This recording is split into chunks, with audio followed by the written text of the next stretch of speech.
नमस्ते गाइस। तो जी गाइस, एक बार सोचिए, यदि गवर्नमेंट कॉलेजेस की फ़ीस उतनी ही हो जाए जितनी प्राइवेट कॉलेजेस की होती है, तो देश में गरीब का बच्चा कहाँ पढ़ेगा। देश में गरीब और मध्यम वर्ग के बच्चे कहाँ जाएंगे शिक्षा ग्रहण करने। ऐसा ही कुछ हरियाणा में खट्टर सरकार ने मेडिकल कॉलेजेस के लिए कर दिया है। तो चलिए जानते हैं। 6 नवंबर 2020 को DMER directorate of medical education and research Haryana द्वारा एक नोटिस जारी किया गया, जिसमें सरकार की 2 पॉलिसीज़ को साफ दर्शाया गया है। पहली पॉलिसी कि कैसे हम MBBS के बाद डॉक्टर्स को गवर्नमेंट सर्विस के लिए मोटिवेट करेंगे, and second is about the revision of the fee of the MBBS and the PG courses from the year of 2020 and 21। So guys, एक बार बाहर से देखें तो इनके दोनों पॉलिसीज़ आपस में अलग अलग लगती हैं, लेकिन थोड़ी क्रिटिकल थिंकिंग करके देखी जाए तो ये सेकंड पॉलिसी है, ये इंश्योर करती है कि फर्स्ट पॉलिसी 100% फुलफिल हो। साल 2020 से पहले हरियाणा में MBBS की फ़ीस फर्स्ट ईयर के लिए 50,000 हुआ करती थी, जिसको अब सरकार ने बढ़ाकर 80,000 रुपये कर दिया है। और इन 80,000 में 10% इंक्रीमेंट के साथ आपको हर अगले साल 4 साल तक देनी पड़ेंगी। Like you can see on the screen, if you are paying 80,000 in the first year, then in the next year you will have to pay 88,000, in the third year 96,000, in the fourth year 1,06,000। So guys, सिर्फ fees की ना होकर किसी और मुद्दे पर है। जैसे कहते हैं हाथी के दांत दिखाने के कुछ, खाने के कुछ, ये दिखाने के दांत हैं। अब खाने की बात पर आते हैं। यदि आप एक्चुअली में हरियाणा के किसी भी मेडिकल कॉलेजेस में MBBS में दाखिला लेना चाहते हैं, जिनमें PGIMS Rohtak, Kalpana Chawla medical college, BPS Sonipat, ESIC Faridabad, Shaheed Hasan Singh medical college Mewat and the MAMC Agrawal, इन किसी में भी MBBS में 2020 में एडमिशन लेना चाहते हैं, तो आपको at the time of your admission you will have to deposit 10 lakh rupee to your medical college as a bond. जी हाँ, और इतना ही नहीं, आपको अगले 4 साल तक हर साल 10 लाख रुपए सरकार को अपने मेडिकल कॉलेजेस को एज अ बॉन्ड देना पड़ेगा।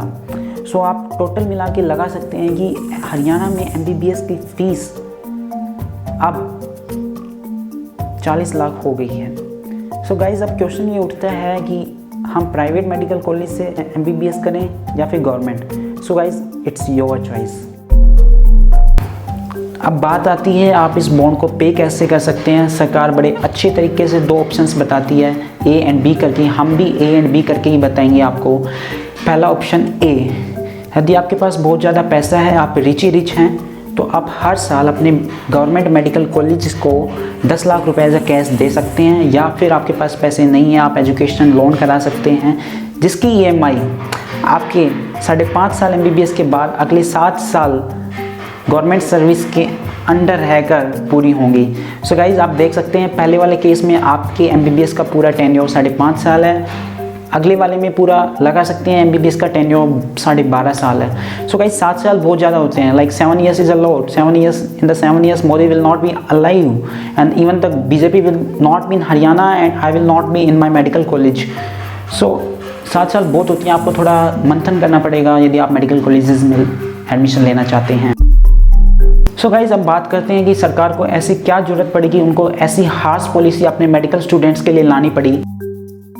पहला reason, doctor patient ratio. As per the WHO there should be 1 doctor per 1000 ratio. Countries जैसे US एंड UK में ये रेशो काफ़ी अच्छे तरीके से फॉलो हो रहा है, लेकिन जब बात इंडिया की आती है तो कुछ ही स्टेट्स रह जाते हैं जहाँ पर ये रेशो फॉलो होता है, जिनमें तमिलनाडु, केरला, कर्नाटका एंड पंजाब जैसे स्टेट्स हैं।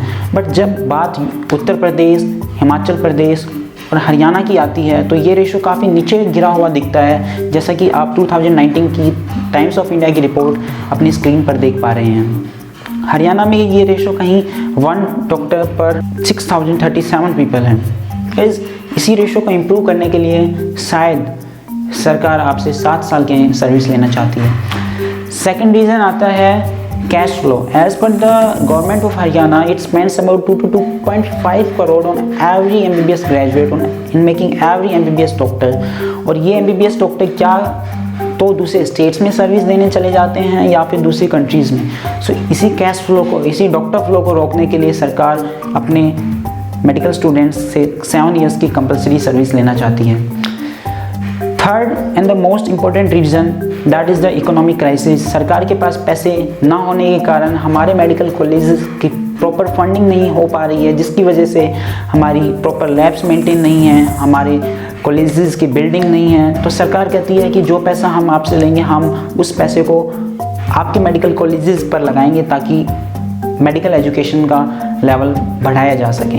एज अ पर्सनल ओपिनियन मैं इस पॉलिसी के बिल्कुल फेवर में नहीं हूँ, क्योंकि इनमें काफ़ी पॉइंट ऐसे हैं कि जिनको काटा जा सकता है और कुछ पॉइंट्स को इंट्रोड्यूस भी किया जा सकता था। लाइक सबसे पहले तो लोन की अमाउंट को कम किया जा सकता था, जिसकी वजह से मेडिकल एजुकेशन एक गरीब बच्चे के लिए भी अफोर्डेबल हो जो पहले हुआ करती थी। सेकेंड इज़ आप अपनी कंपलसरी सर्विस का टेन्योर कम कर सकते थे, लाइक 7 ईयर्स से कम कर 2 से 3 साल कर सकते थे।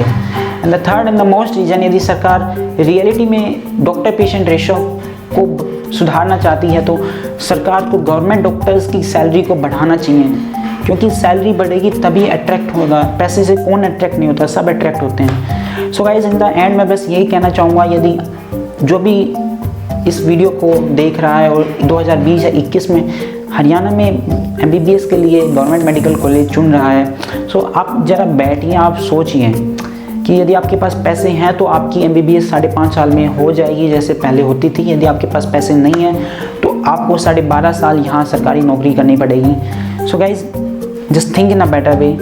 Peace out. जय हिंद।